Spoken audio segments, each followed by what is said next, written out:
এই সেই ঘাতক মহিলা যে স্বামী ইউসুফ গাজীকে নাটক করে ঢাকায় নিয়ে হাত পা বেঁধে এলোপাতালি কুপিয়ে ইউসুফ গাজীর শরীরটাকে ছিন্ন বিচ্ছিন্ন করেছে। স্বামী কি এমন অপরাধ করছে তার কোবাইছে কি ভাড়া দিল কি কাকিরে?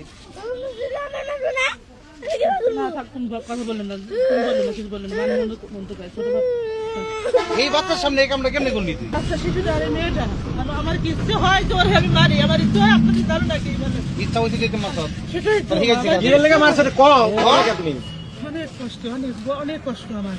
মানে যে কষ্ট আপনারা যদি বলেন যে তোর লক্ষ লক্ষ কোটি কোটি টাকা দেওয়া হইবে, তাহলে তুই কষ্ট ভুলে যা। না না, এই কষ্ট ভুলার নয়। এই ব্যবসা ভাই গেলই সাপ পাপ বাইন্দা তো বান্দা আমি বান্দা বাইন যেতে মারছে ভাই করা ভাই গো আমার কেউ নাই গো।